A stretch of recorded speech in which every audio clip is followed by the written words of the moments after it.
फिर मुझे एक, हाँ जी, स्टार्ट करिए।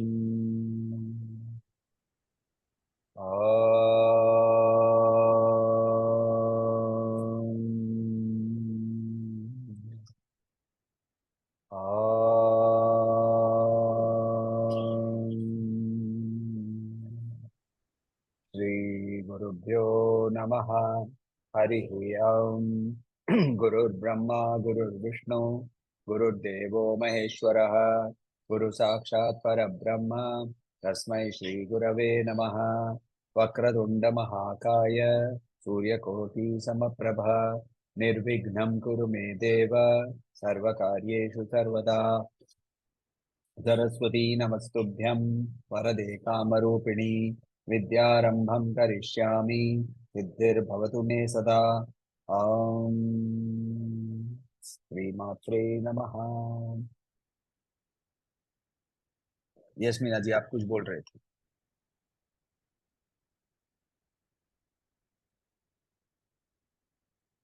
Okay, let us start with verse number 47।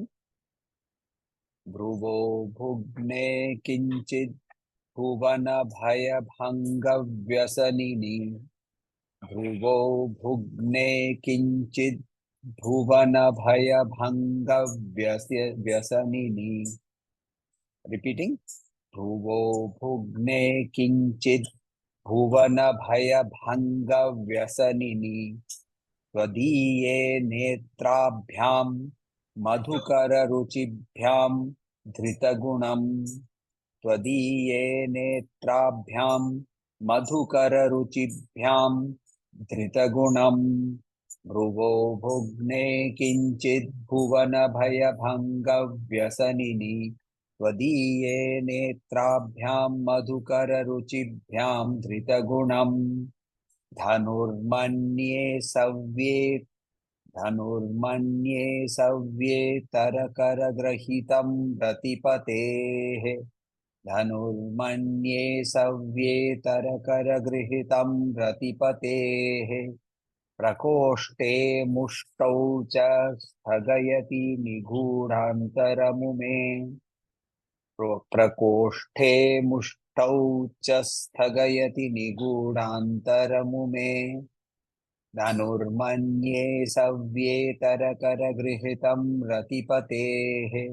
प्रकोष्ठे मुष्टौ च स्थगयति निगूढान्तरमुमे। ध्रुवौ भुग्ने किञ्चित् भुवनभयभङ्गव्यसनिनि। त्वदीये नेत्राभ्यां मधुकररुचिभ्यां धृतगुणम्। धनुर्मन्ये सव्येतरकरगृहीतं रतिपतेः। प्रकोष्ठे मुष्टौ च स्थगयति निगूढान्तरमुमे। The last word in this is ume. Hey Uma. Right? In Sanskrit, when we want to call somebody, then we add the word a. Site. Right? Hey Site. Hey Radhe. So when you're calling somebody, so you add that word a. So here he has called Hey Uma. Right? Hey Ume. And then he's addressing her. Bhruvo Bhugne. Right? Bhugna means curved. Right? Beautifully curved. Bhruvo, eyebrows. Bhruvo Bhugne. Kinchit. Not very curved. Very curved का मतलब क्या होगा? हाँ? गुस्सा हो जाने के बाद. Right? Eyes right up there. Slightly curved. When it is slightly curved? When you are nicely pleased and very happy, then your eyes are slightly curved. So kinchit. Bhruvo Bhugne Kinchit. Bhuvana Bhaya Bhanga Vyasanini. Bhanga Vyasanini. She is very careful to do what? Bhuvana Bhaya Bhanga. To dispel the fear of these people in this world. Dispelling the fear through what? Through her eyes. Through her eyes. Now he is describing the eyes, remember. But we have to always understand, Acharya, where he is doing the physical description, beyond the physical description, there is a very deep spiritual meaning, and we have to go there. That is what you have to find out. And it is okay. You may find a different spiritual meaning. As long as you do manan and you look at deeply into this particular and you understand and that is why I go into the word meanings, so that you can understand it when you next read, and you may have a completely different understanding from what possibly I am talking, which is okay. As long as it is an understanding that has come from your deep manan. So, Dhruvo Bhugne Kinchid Bhuvana Bhaya Bhanga Vyasenini Tvadiye, your Netrabhyam, your eyes, Madhukara Ruchibhyam, right? They are beautiful like a swarm of bees. They are beautiful like a swarm of bees. Dhan Thrita Gunam bowstring. Thrita Gunam, the bowstring of the whose bowstring? Dhanu, next line. Dhanu, Manye, believe. Savya itara kara dhritam. Kara held in the left hand. Right? Bow which is held in the left hand. Whose bow? Rati patehe. Husband of Rati. Husband of Rati. Prakoshte mushto cha. Prakoshta, forearm. Mushta, fist. Prakoshte mushte cha. Thagayati, hidden. Nigudantaram, the middle part. Umaye, hey Uma. So what is he saying? He is saying that your eyebrows are like the bow, right? Beautiful. And the bowstring is here. And the eyes, because the eyebrows go right up to here, the bowstring, that means the eyes are also long, right? Beautiful long eyes. Just imagine. See, and look at the shape of these two together. The eyes and the eyebrows together form like a bow. But the bow is not unibrow. You know, you have a lot of people nowadays, they have the joint of eyebrow.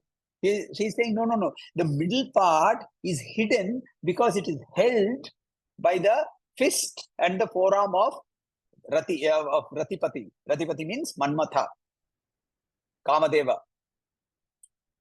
So, when Kamadeva is holding the middle, therefore, there is a Kamadeva is holding this and the two eyes and the two eyebrows and the two eyes. Now look at how we have seen her eyes being described. It says Chalan Meena Bhalochana, right? In the Lalita Sahasranam, we got all these meanings. Chalan Meena Bhalochana, Sudarat Sagara Madhyastha, Kamakshi Kamadayini Kamakshi, Meena Bhalochana. Her eyes are like a fish. One, they are long like a fish. The other is, they are continuously moving like a fish. Right? Which means she is all the time observing this entire creation that she has created. Third, the fish's eye never closes. She is never closing her eyes. She's all the time watching you. Right? I remember way back when, many years, I think that possibly more than 40 years ago, somebody had asked me, what do you do when you are alone? And my spontaneous reply was, I am never alone. How can I be alone? She is always there watching me. She is always there with me. So, if we live in that presence, then you cannot do anything wrong. I'm not talking of doing anything wrong as in doing something which is abhichara, but about telling lies or anything. You cannot remove yourself from the dedication, the devotion that is required, because you know that you are being observed. Right? Class teacher is always sitting over there. So homework has to be done. So, Sudha Sagar Madhyastha. Then another time we see Parvati Padmanayana.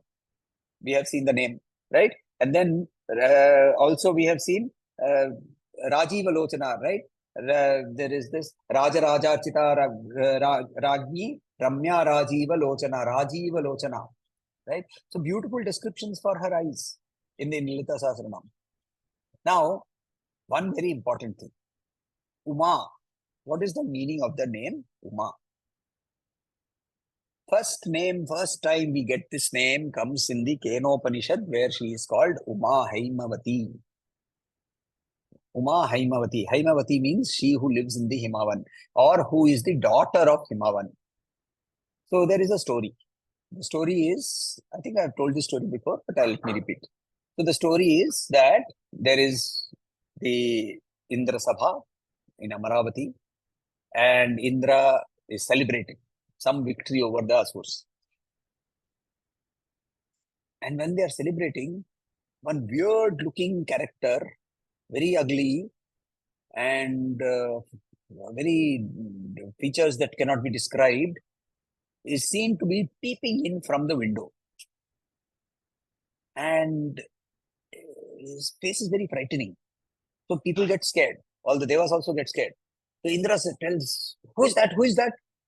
So then he tells Agni, go and find out. So Agni goes out, he finds this chap standing over there. Who are you? He said, fine, I have come here as a guest. But you are coming and asking me, so you have to identify yourself first. I am Agni. Acha, who is Agni? Agni. You don't know Agni. Agni can destroy this entire universe. I can burn everything. Really? Take this grass and please show me how you can burn it.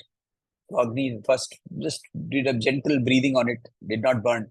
And he kept on increasing his strength and kept on increasing his strength until he reached that strength where it was the strength of the entire Kala Agni. And even then, he could not destroy. So Agni got very shaken and he ran away. And he came back to Indra. So when Indra said, okay, now Vayu, why don't you go? So Vayu went. Now Vayu is strong, right? Vayu is supposed to be the strongest devata, which is why Bhima, Hanuman, all of these are children of Vayu.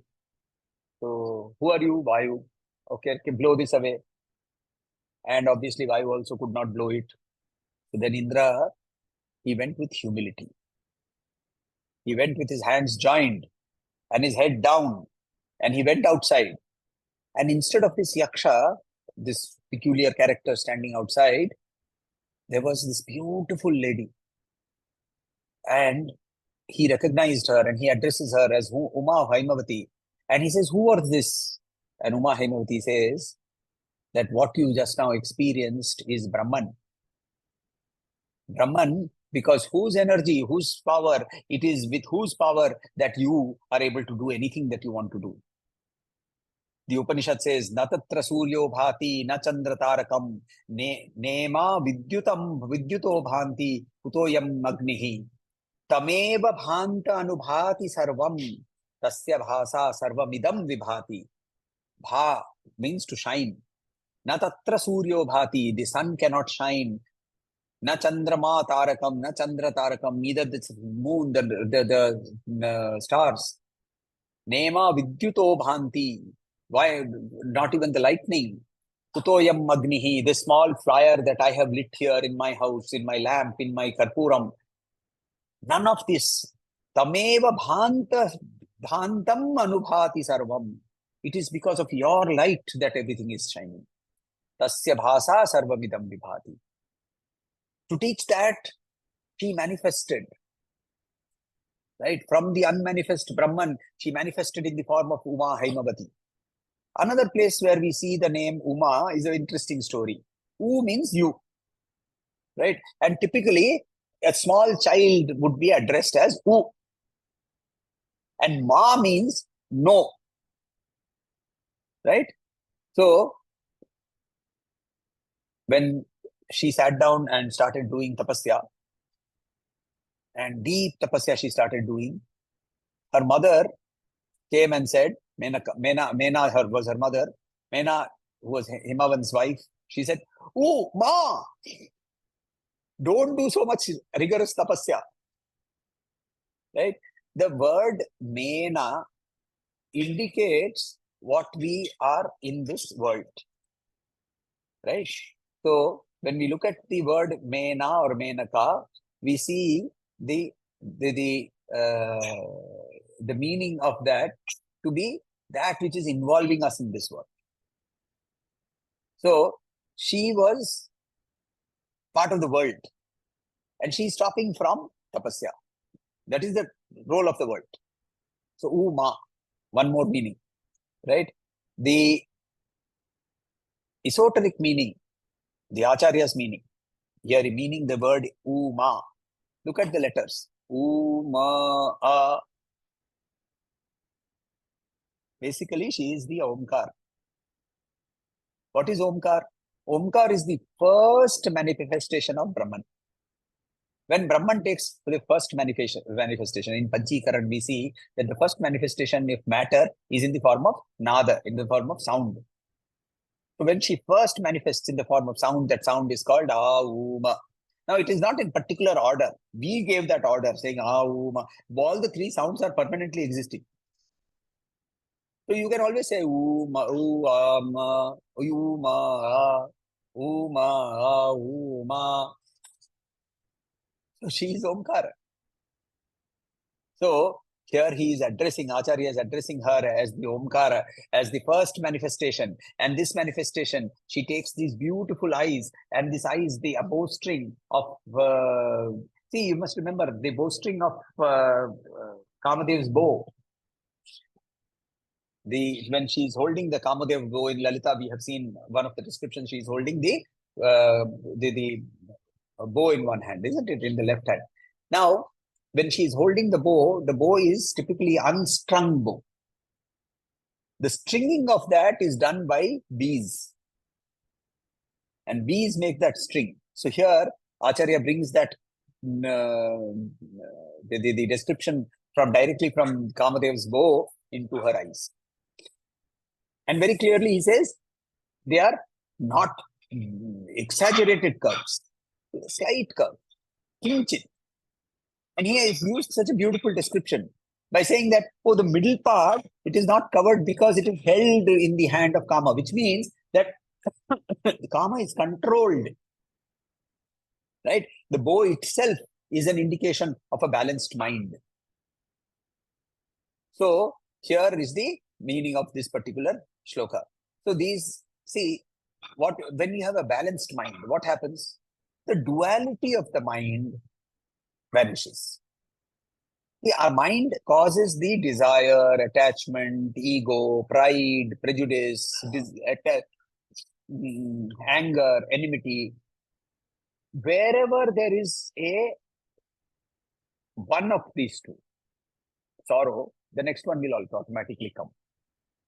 So she's continuously, there is this process. We are all involved in the material world because even in the Gita it says in the material world people are more involved because people find it easy to get results. Whereas in the spiritual world we don't get results.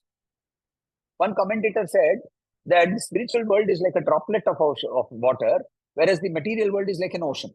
So in the ocean you may not see the droplets and you get involved, but to see that light inside the droplet you need a microscope. So where is the microscope? Guru is the microscope. Scripture is the microscope. Using the microscope of scripture, you go dive deep into that particular small droplet and you find an entire universe over there. So when you understand this, otherwise we dwell in only the dualities, avidya. But she is very, very careful about us. She's very caring about us. And therefore, she is continuously, you know what she does? She goes and asks Shiva, please tell me how will the people get liberation? And Shiva answers. And all these dialogues are compiled together in what is called the agamas. These agamas are then compiled together to form tantras. So the whole series of tantras is basically Devi asking Shiva how to get free. Now she is free. Why is she asking? She's asking out of compassion so that Shiva will reveal all this to us. So that is the meaning of this.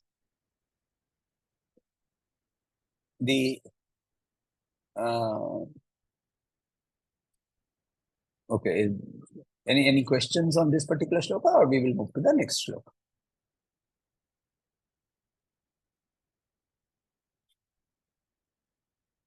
Okay, next shloka, verse number 48. Ahasute savyam tava nayana markamataya. Ahasute savyam tava nayana markatmakataya. Ahasute savyam tava nayana markatmakataya. Triyamam vamam te srijati rajani nayakataya. Triyamam vamam te srijati rajani aha sute savyam tava nayana markatmakataya Riyamam vamam te srijati rajaninayakataya Tritiya te drishtir daradalita hemam bujaruchihi Tritiya te drishtir daradalita hemam bujaruchihi समाधत्ते सन्ध्यां दिवसनिशियोरन्तरचरीं समाधत्ते सन्ध्यां दिवसनिशियोरन्तरचरीं तृतीया ते दृष्टिर्दल तृतीया ते दृष्टिर्दरदलित हेमाम्बुजरुचिः समाधत्ते सन्ध्यां दिवसनिशियोरन्तरचरीम् अह सूते सव्यं तव नयनमार्कात्मकतया प्रियामां वामं ते सृजति रजनी नायककतया नायकतया तृतीया ते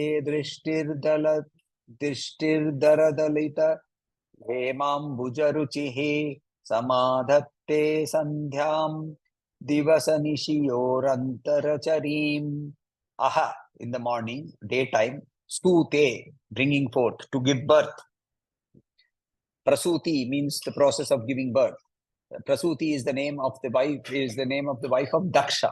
Daksha is the person who is called a prajapati. He gave birth to a lot of beings and therefore his wife is called prasuti, right? He gave birth actually to some large number of women, a large number of daughters, the last of whom was a lady called Sati who married Shiva. So 27 of his daughters were married off to Chandrama. They formed the nakshatras, right? 16 of them were married off to Daksha Prajapati. Some of them gave birth to dogs. Some of them, her name was Surama. She gave birth to dogs. Surabhi gave birth to cows. And so Timingala, Timina or Timingala, she gave birth to the Timi. Timi is the whale, right? So on and so forth. So they populated. Vinata gave birth to the eagles. Kadru gave birth to the serpents. So these were all wives of Kashyap Muni, daughters of Daksha. So here Sute, aha Sute, Savyam Tava Nayanam. Savya here means right. Now, in the earlier words, we saw Savya as left. Now, here is a bit of Sanskrit trickery. Savya, the word means both left and right. So you have to understand it from the context. And the right side is known to be the Surya side. Hence, here we know that when he is saying Savya, we have to understand it as the right side. So, and also when he's saying Savya in terms of the Dhanush, then we have to understand that the Savya has to be the left hand because the right hand would be used to pull the bowstring. So, here the word is Savyam. So, Savyam means from Savya Tava Nayanam, your right eye. Arkatmakataya, the greatness of the sun. Atmakataya, the greatness. Arka is sun. Right? If you have gone to the place called Konarka, Arka means sun. Kona means the sun rises at an angle over there. That is why it is called Konarka. Right? From that is where the word Konark came. So then he says Triyamam, night. Right? When you do Shivratri, we have Chaturjamam. Right? It starts at 6 o'clock, ends at 6 o'clock. So one Sandhya and then three Yamam. So Yamam, 3 Yamams of the night means the night. Triyamam. Vamam te, your life, left eye. Srijati, creates. Rajani Nayakataya. Rajani means night. Nayakataya, the ruler of the night. Who is the ruler of the night? Chandrama. Right? So, ahasute savyam tava nayana arkatmakataya triyamam vamam te srijati rajani nayakataya. Then he says, tritiya te drishtir, your third eye. Now, Devi has been compared with the third eye also. So the third eye is now also seen. Right? Tritiya te drishtir daradalita hemambuja ruchihi. Daradalita hemambuja. Hema is gold. Ambuja is lotus. Shining like a pond full of golden lotuses. Now, you must remember that a lotus will not grow in a river or the sea. The lotus requires still water for it to grow. In our Shastras, we have used the lotus as a symbol as of consciousness, but that arises only from a still water. Still water. So unless the mind is still, there is no lotus. So here, by describing the eye as a lotus, he is very clearly saying Devi's mind has no vichalanam. It does not move around. Right? Tritiyate drishtir daradalita hemambuja ruchihi samadhatte, causing, sandhyam, twilight, divasa nishayo antara charim, between day and night. Between day and night, or night and day, the antara, that period of sandhya. So the day is caused by her right eye, the left eye causes the night or rules the night, and the sandhya is caused by the middle eye. Now, when Shiva opens his third eye, what happens? Destruction. Right? Complete destruction, annihilation. When she opens her third eye, what happens? The light of a golden lotus comes, which means it is a light of compassion. It is the light of knowledge.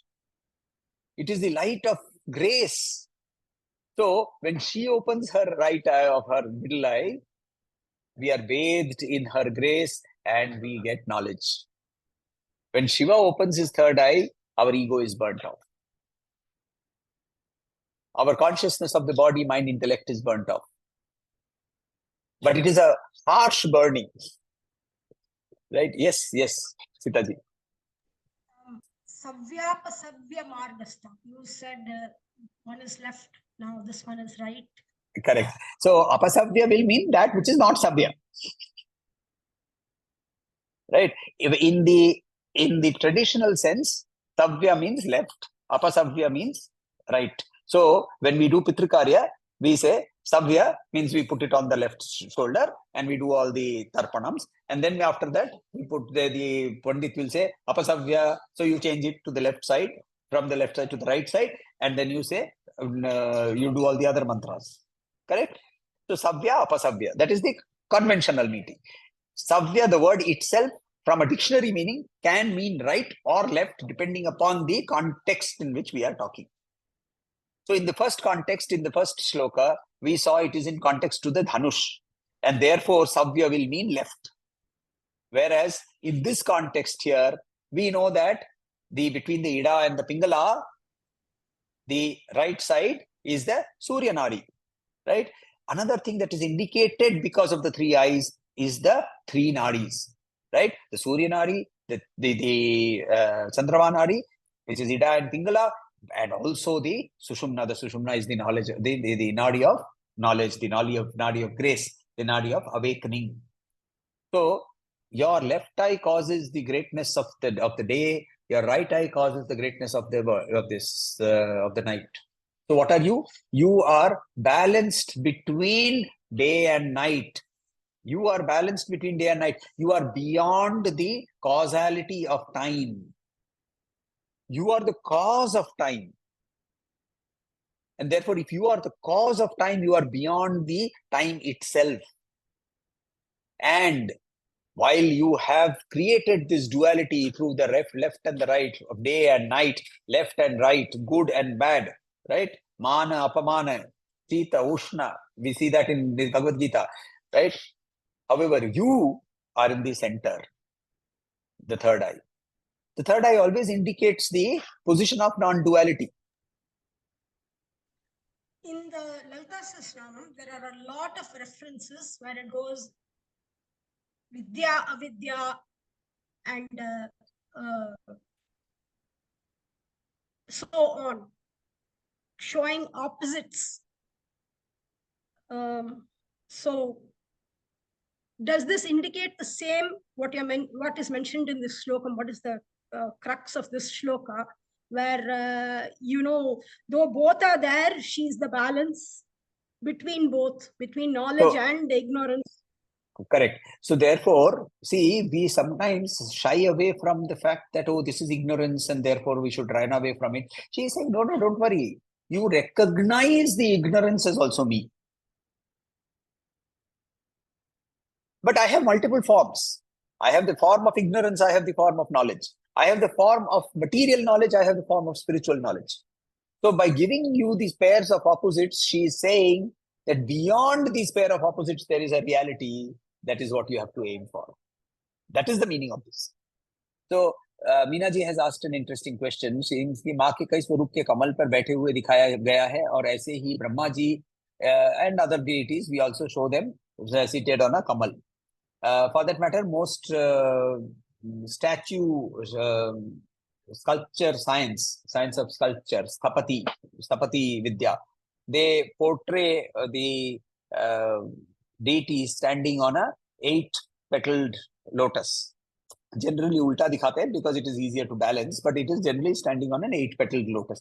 The whole idea of this 8-petaled lotus, the lotus itself, is by definition saying that while they are of this world, they are away from this world. They are away from this world by being above it, right? If you notice the lotus, it will never be touching the water. It will be slightly above the water, but it will rise only from still water. It cannot rise when the water is shaky, when the water is flowing, when the water is turbulent. So we said, and then samadhate, and therefore what does she cause? She causes the agni, she causes the fire. That is the fire of knowledge that burns out the ignorance. See, Shankaracharya very emphasizes her compassionate nature by comparing the glow of her middle eye as that of a golden lotus flower, right? I'm sure all of you know the story of the golden lotus flower. It is there it used to be there in the Meenakshi Madurai temple. It is no longer there. It's a very rare species of lotus, which has been now, I believe, has become extinct, and that is no longer found. So that is the golden lotus, right? So here, while there is identity between Shiva and Shakti, the identity is also has differences. And the differences are in the way in which they interact with you. Shiva's job with his third eye is to create Kalagni. At an individual microcosmic level, it is the destruction of ego, it is the destruction of ahankara, it is the destruction of body, mind, intellect, consciousness. Through a very upheaval, process of upheaval. She does the same thing, but she does it so beautifully. It's not like Shiva. Shiva is making a lot of noise, right? Doom, dum, he will dance and all that. All she does is just open her eye, golden light comes out, washes you. Khatam. That process is what is indicated in this particular shloka. Right? So we have understood this. Next, we will move to Devi Kavacham.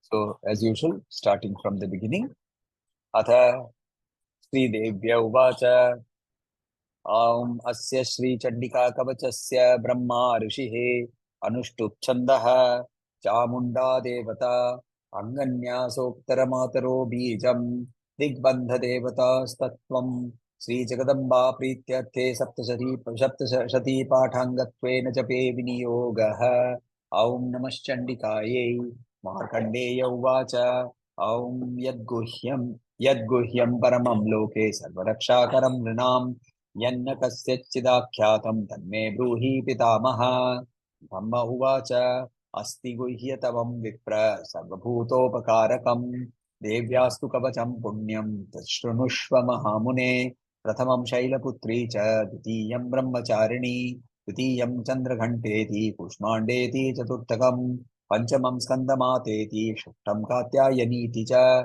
Saptamam Kalratri Kalratriti Mahagauriti Ashtamam नवमं Siddhidatri च नवदुर्गः प्रकीर्तिताः उक्तान्येतानि नामानि ब्रह्मण्यैव महात्मना अग्निना दह्यमानस्तु शत्रुमध्ये गतो रणे विषमे दुर्गमे चैव भयार्ताः शरणं गताः न तेषा जायते किञ्चित् अशुभं रणसङ्कटे नापदं तस्य पश्यामि शोकदुःखभयं न हि यैस्तु भक्त्या स्मृता नूनं तेषां बुद्धि प्रजायते ये त्वां स्मरन्ति देवेशी रक्षसे तान्न संशयः प्रेत संस्थातु चामुण्डा वाराही महिषासना ऐन्द्रीगजसमारूढा वैष्णवी गरुडासना माहेश्वरी वृषारूढा कौमारी शिखिवाहना लक्ष्मीः पद्मासना देवी पद्महस्ता हरिप्रिया श्वेतरूपधरा देवी ईश्वरी वृषवाहना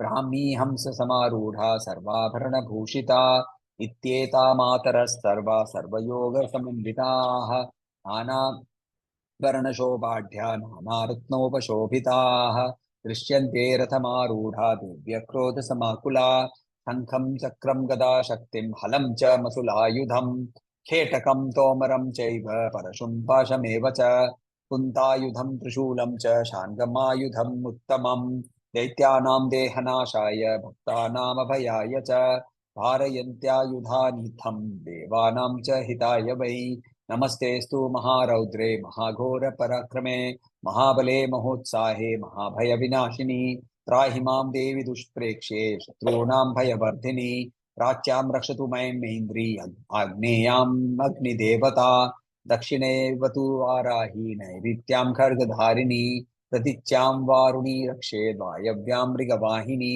उदिच्यां पातु कौमारी ईशान्यां शूलधारिणी ऊर्ध्वं ब्रह्माणि मे रक्षेत् अधस्ताद् वैष्णवी तथा एवं दश दिशो रक्षेत् चामुण्डा शववाहना जया मे चाग्रतं पातु विजया पातु पृष्ठतः अजिता वामपार्श्वेतु दक्षिणे चापराजिता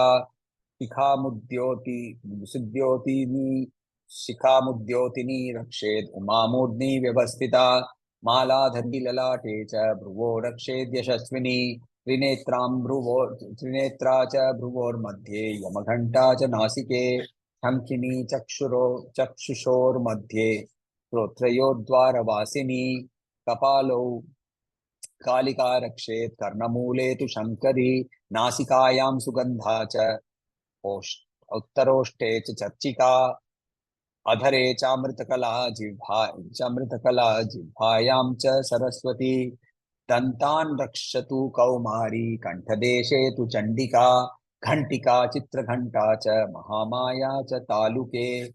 Now next from here we start. Kamakshi chibukam rakshet. Chibukam chin. Kamakshi chibukam rakshet. Vacham, my voice. Vacham me sarvamangala. Sarvamangala, protect my voice. Grivayam, the nape of the neck. Grivayam bhadrakali cha.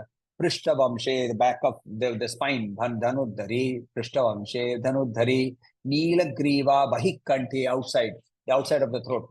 Neela griva vahikante, nalikam nalakubari, kubari, nalakubari, protect the inside of my throat, right?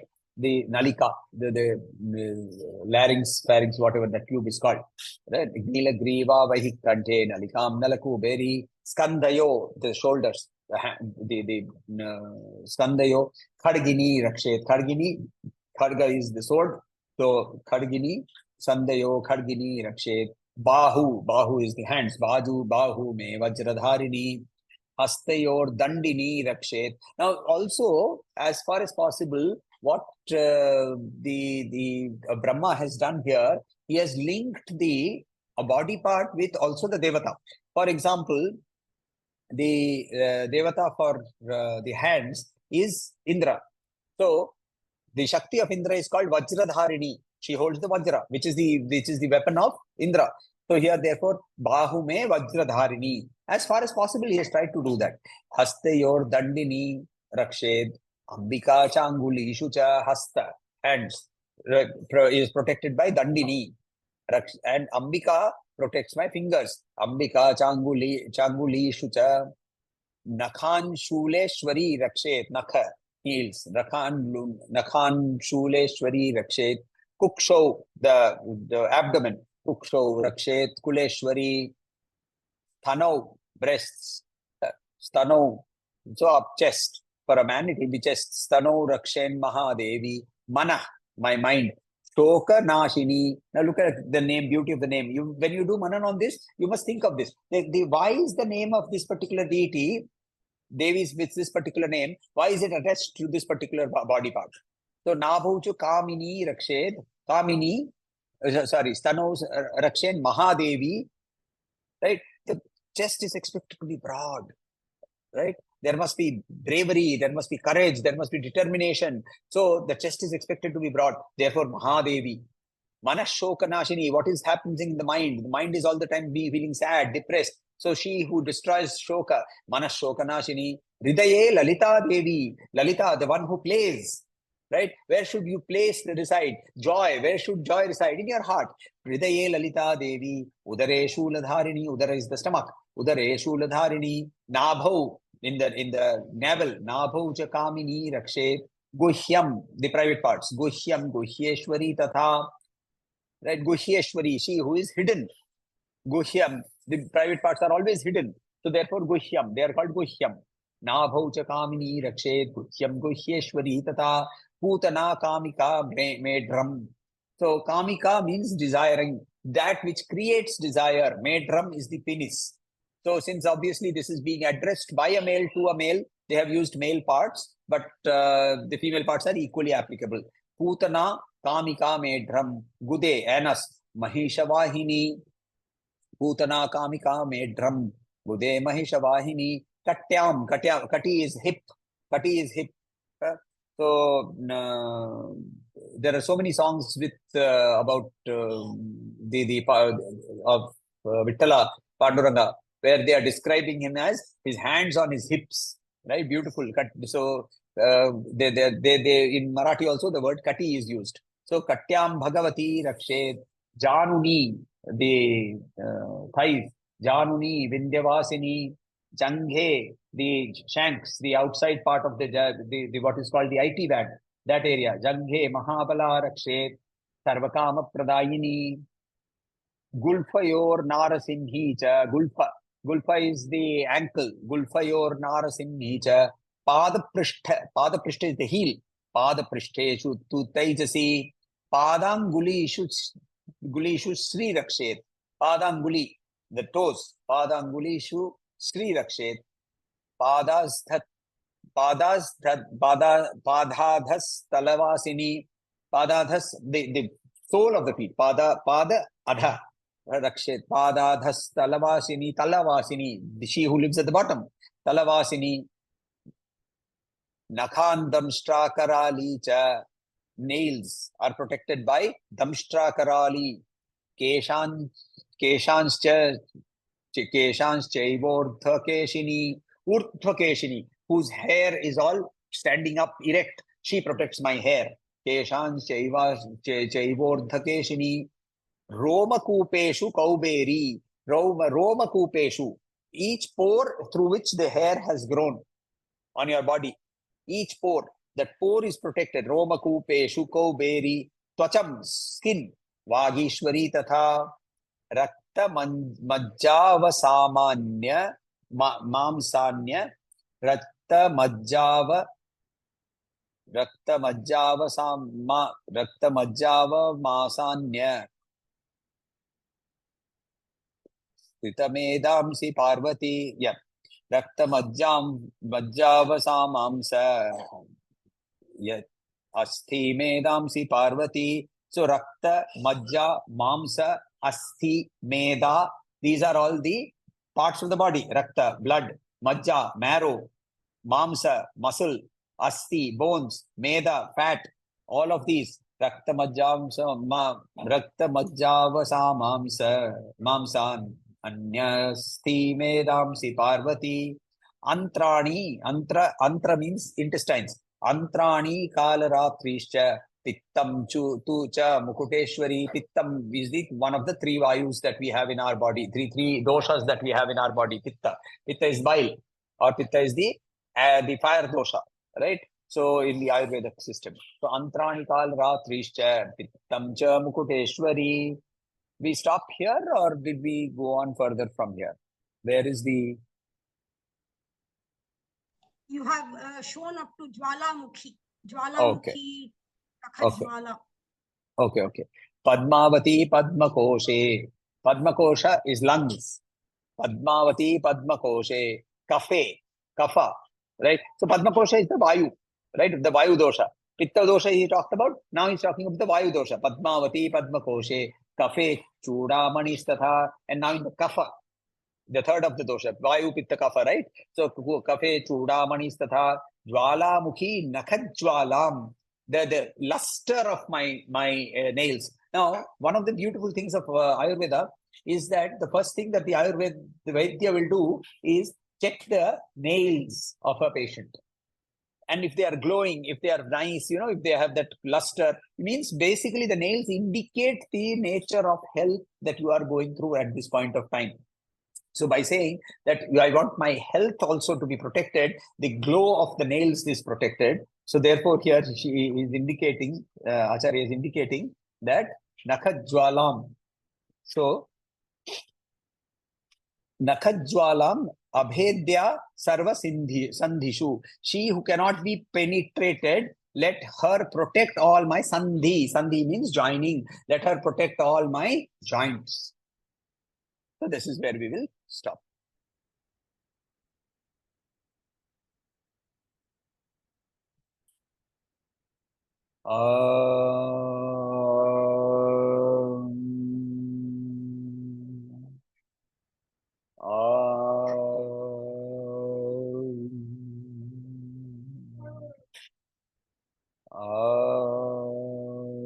Shanti Shanti Shanti. Harihi Om. Shri Gurubhyo Namaha. Harihi Om.